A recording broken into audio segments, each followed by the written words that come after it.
thing, like I'm gonna block the sun, but I'm trying to do my best for you. So welcome, welcome, welcome. Hello, everyone. What a lovely day. My daughter is now 2 days old, and she's twice as big as yesterday. And that makes absolutely no sense, but it's funny. So I went to go visit my wife last night. So I sleep at the hospital, right?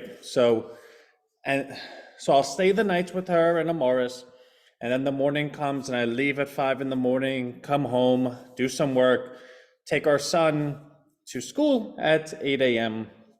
My wife's mother stays overnight, and then all day I'm working, and then I pick up our son at 4 p.m., and then I hang out with him till 7 p.m., in which case my wife's mother comes over, puts him to sleep, well, stays over while he's asleep, I put him to sleep, then I go back to the hospital. So it's just kind of like a nonstop thing. But last night I got to the hospital and, Mars was crying and crying and crying. And I picked her up and I was just one of these and she just stopped crying. And I think I even saw her smile, which is so super cool. So when I say that Amaris is twice as old as she was yesterday, I totally mean it. She's like ready to hang out, right? So that's that. I feel like I'm short on breath. I think I just haven't stopped moving. So, okay, I think we're okay. All right, so let's get to some important stuff. I said in the email that I was still waiting on CoinBase and or BiNance to release funds. I did speak to CoinBase and they did release some funds. So I'm happy to know that they like us. So if you go ahead and take a look at the price of the coin, I believe it should be up again because we were able to buy what we were supposed to buy the last couple of days, and we still have plenty of money ready to go. I was having a conversation with someone the other day and they're like, Ant, the 24-hour volume's not very high, blah, blah, blah. And I said, yeah, but that's a total credit to Rhino, right? And what I mean by that is the volume we want the volume to be high because the volume is what exhausts the billion supply, right? So we want that on the market. But in doing so, there is no rush to exhaust that billion supply because no one in Rhino is saying, hey, we lost confidence, we're selling it. See, if people started selling the coin, then I have to come with that supply and buy it back so that I can go ahead and fulfill the promise that Rhino will always be moving up. But in lieu of that, it allows us to bring in more and more and more people because as the coin stays relatively low, and by low, I mean relative, right? Like it was $1 less than a month ago, it's now $1.80. 80% over a month's time is really great, according to anybody. But if I don't have to come out with that supply and start moving the coin up aggressively, then it allows others to say, okay, it's $1.80, it's $1.81, it's $1.82, it's $1.83. Let me get in here while I still can, because some people are more inclined to get in $1.80 than say $2.80, right? The name of the game is not the coin value today. That has zero relevance in what we're doing. The name of the game is to have as many people involved in terms of account holders so that when the coin is exhausted, it is that number of automated accounts that are purchasing. You see, if when the billion coin is exhausted, we have 1,000 automated accounts, it's like, okay, well, there's 1,000 automated accounts. Let's say each one's $25. That's 25,000 a week that's buying. With a coin that has a billion supply, that's really not that much. But what if there's 10,000 accounts at $25? Now it's $250,000 worth of buying every single week. That starts moving stuff. What if it's 100,000 accounts, right? Like what if it's 1 million accounts? And that's the question that we would like to ask. And I don't know if we know the answer to it, but we're looking to find the answer. And the way of finding the answer is by growing the awareness and creating the awareness and growing the account holders. Now, of course, I'm only one person. And you know what? To my credit, when I was writing the email today, and I realized that we really have just done internal outreach, like a one-man show internal outreach. That's been it. And now that we're actually able to grow from a one-man show, which is me, in terms of, well, I'm doing this, and that's not a complaint, nor is that like hey, look at me. But there is a lot of things that Rhino has put on my shoulders, which is fine. We created Rhino.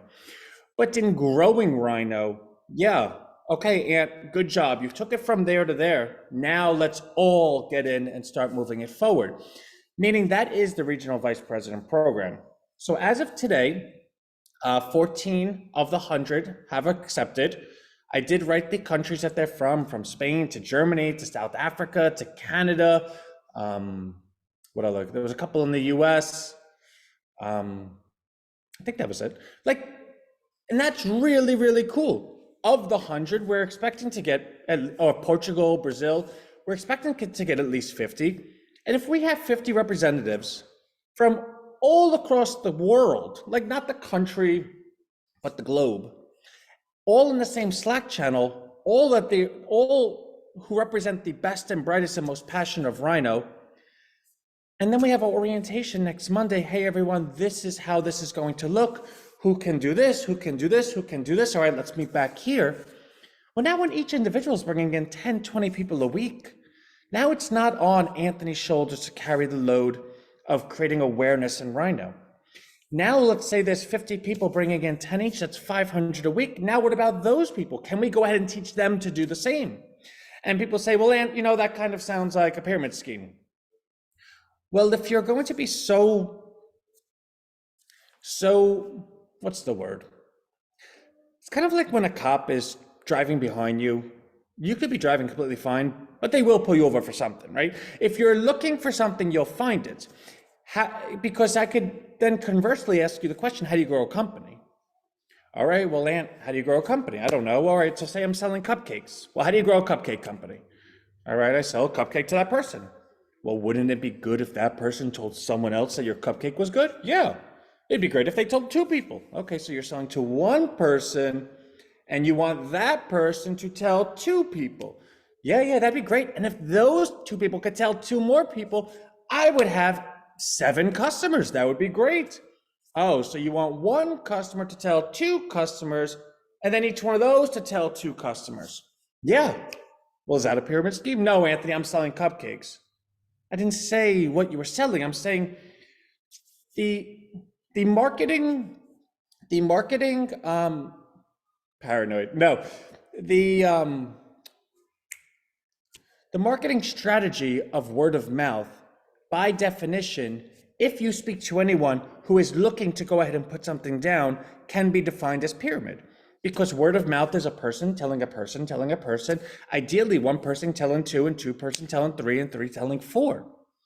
So I always want to jump out and get ahead of that. And no, Maurice, it's not because I'm paranoid, but it's because I put myself in the shoes of everyone that is Rhino. You can call me and ask me 1,000,000,001 questions, and anyone that's been on the phone with me knows Anthony slept on the factory floor. He knows all the parts of Rhino. The problem is, or at least the challenge is, that Rhino grows because of our community.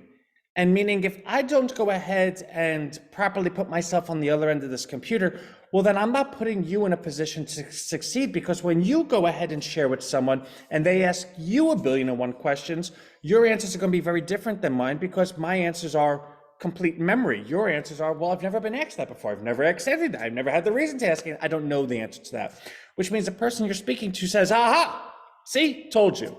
And that's not a fair position to put yourself in, or is it a total discredit to the person and the opportunity that they could have, right? So the goal is always, I'm here, but I'm always putting myself on the other end of this computer as well. Maybe because I'm Gemini and I have like 10 different personalities and I'm talking to myself, and how many times do I say, yeah, and then what, because I'm completely cuckoo for Cocoa Puffs, right? So the point of the story is, so the regional vice president offer that we sent out, I'm just gonna call RVP from now on. I set the link to be good for 14 days, but I did receive some emails today saying the link is no longer good, which is totally bothersome to me.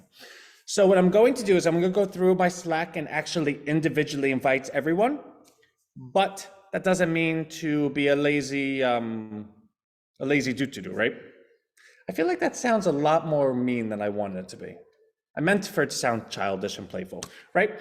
The point being, if you did receive that email and you have yet to accept it, and you do want to accept it, and your link is no longer valid, right? Like that's 4 things. The point of the story is if you got the email and the link doesn't work, email me back, please, so I could send you the correct link, which means I could actually send less emails out, which is a good thing. We can't forget about Rhino Street. I love you. So today's Wednesday. My goal for the entire week is to go ahead and populate RVP with those who have accepted. Then over the weekend, our Saturday live and our Saturday email is going to be directed at RVP, but it will be for the public sphere of all of Rhino.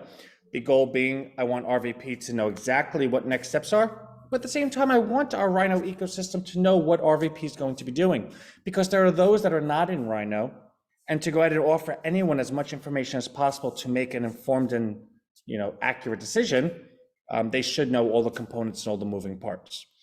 So in shorthand, if you're part of RVP, like this weekend's Saturday's gonna be that time, like, hey, look at me, I got in, look how great this is going to be.